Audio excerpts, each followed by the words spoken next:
नमस्कार दोस्तों, आपके अपने YouTube चैनल कंप्यूटर कक्षा में आपका स्वागत है।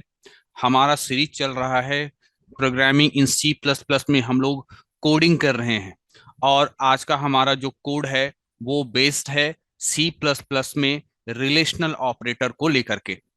हमारे पास 5 रिलेशनल ऑपरेटर, 5 नहीं 6 रिलेशनल ऑपरेटर होते हैं।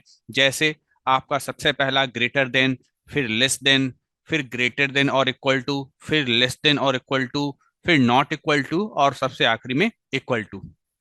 ये 6 ऑपरेटर हैं और इन 6 ऑपरेटर को कैसे हम लोग अपने कोडिंग में यूज करते हैं वो हम लोग यहाँ पर आज समझने वाले हैं। तो बेसिकली हम लोग आज जो है रिलेशनल ऑपरेटर का कंसेप्ट समझेंगे। आपके सामने यहाँ पर एक प्रोग्राम नजर आ रहा होगा। सबसे पहले हमने हेडर फाइल्स को इंक्लूड किया यहाँ पर iostream और conio.h। उसके बाद हमने मेन फंक्शन लिखा, ओपनिंग कर्ली ब्रेसेस। देन हम लोग यहाँ पर एक वेरिएबल डिक्लेयर कर रहे हैं, int a is equal to 10, यानी a नाम का हम लोग एक इंटीजर वेरिएबल डिक्लेयर कर रहे हैं। साथ ही साथ उसको वैल्यू 10 के साथ इनिशलाइज भी कर रहे हैं, यानी a नाम के वेरिएबल में हमने क्या स्टोर करा, हमने 10 स्टोर करा। उसके बाद आपके जो अगली लाइन है उस अगली लाइन में हमने यहाँ पर लिखा हुआ है int b is equal to 5, यानी b नाम का अनदर एक इंटीजर वेरिएबल हमने डिक्लेयर किया है और उसमें हम 5 वैल्यू को क्या कर रहे हैं, स्टोर कर रहे हैं। ठीक है, स्टोर कर रहे हैं, असाइन कर रहे हैं, दोनों एक ही बात है। इसके बाद हम लोग आते हैं यहाँ पर थर्ड लाइन। यहाँ पर लिखा हुआ है सी आउट और पैरेंथेसिस के बीच में लिखा हुआ है a is greater than b। ठीक है, a is greater than b, यानी यहाँ पर जो है relational operator greater than sign को इस्तेमाल किया गया है और पूछा जा रहा है कि a का वैल्यू क्या b से बड़ा है। तो आप जाकर के देखिए a का वैल्यू क्या है, a का वैल्यू 10 है और b का वैल्यू क्या है, 5 है। a की जगह पर 10 रखिए, b की जगह पर 5 रखिए और सवाल कीजिए इज 10 इज ग्रेटर देन 5। तो आपका आंसर क्या होगा, यस। ठीक है, आपका आंसर क्या होगा, यस।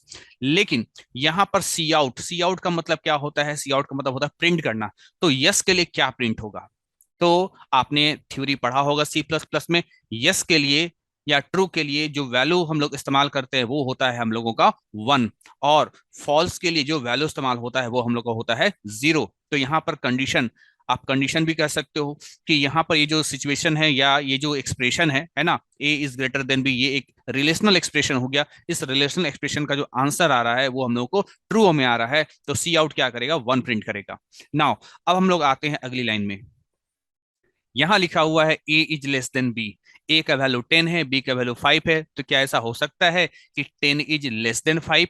बिल्कुल नहीं। 10 इज लेस देन 5 बिल्कुल नहीं हो सकता, यानी ये गलत हुआ आपका। ठीक है, तो यहाँ पर इवेलुएट करने पर आपको क्या मिलता है, आपको इवेलुएट करने पर इस एक्सप्रेशन का रिजल्ट मिलता है फॉल्स, यानी नो।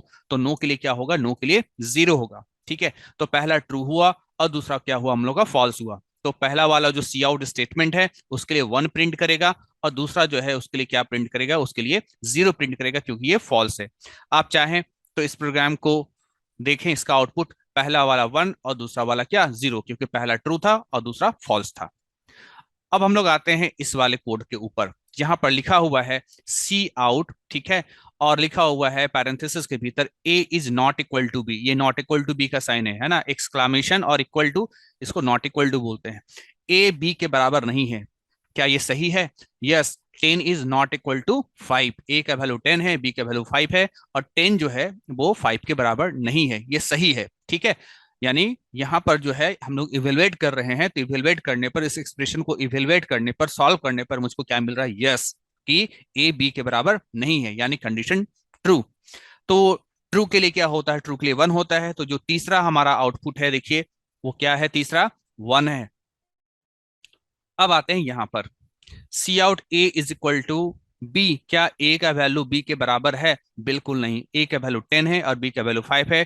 10 और 5 आपस में इक्वल नहीं है, तो यहाँ पर आपको जो इस एक्सप्रेशन का जो रिजल्ट इवेल्युएट होगा वो होगा आपका फॉल्स। तो फॉल्स के लिए क्या होता है, 0 होता है। तो जो चौथा आपका जो आउटपुट है वो देखिए यहाँ पर आपको 0 नजर आ रहा होगा। अब आते हैं हम लोग इस वाले एक्सप्रेशन में। यहां पर लिखा हुआ है is a is greater then और इक्वल टू बी, क्या ए का वैल्यू बी से बड़ा या बराबर। ठीक है, यहां पर ध्यान रखना, बड़ा या बराबर, या तो बड़ा होना चाहिए या तो बराबर होना चाहिए, दोनों में से कोई एक हो जाना चाहिए। तो यहाँ पर देखिए ए का वैल्यू 10 है और 10 जो है और बी का वैल्यू जो 5 है, तो 10 is greater than B. Yes, ठीक है, बड़ा है, बराबर ना है नहीं है लेकिन बड़ा तो है। ठीक है, तो कंडीशन यहाँ ट्रू हो रहा है, तो इसके लिए जो पांचवा आपका आउटपुट है वो देखिए क्या है, 1 है। नाउ अब हम बात करते हैं सबसे आखिरी वाले। यहां पर देखिए, यहां पर लिखा है cout A is less than और इक्वल टू बी। ए का वैल्यू बी से छोटा, ए का वैल्यू 10 है और बी का वैल्यू क्या है, 5 है। क्या आप बोल सकते हैं कि 10 जो है वो 5 से छोटा होता है, 10 जो है वो क्या 5 से छोटा होता है? नहीं। या अगर आपसे ये कहा जाए कि ए और बी का वैल्यू बराबर है, नहीं। ठीक है, ना तो ए का वैल्यू बी से छोटा है, ना तो ए का वैल्यू बी के बराबर है। ठीक है, फॉल्स। तो फॉल्स के लिए यहाँ पर जो रिजल्ट प्रिंट होगा वो होगा हम लोगों का 0।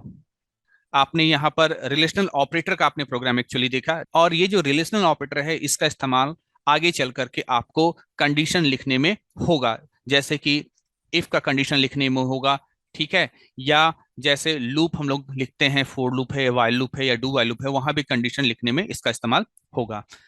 तो मिलते हैं हम लोग नेक्स्ट सी प्लस प्लस के कोड में, जहां हम लोग नए कॉन्सेप्ट को लेकर के कुछ प्रोग्राम्स को सीखेंगे। Thank you.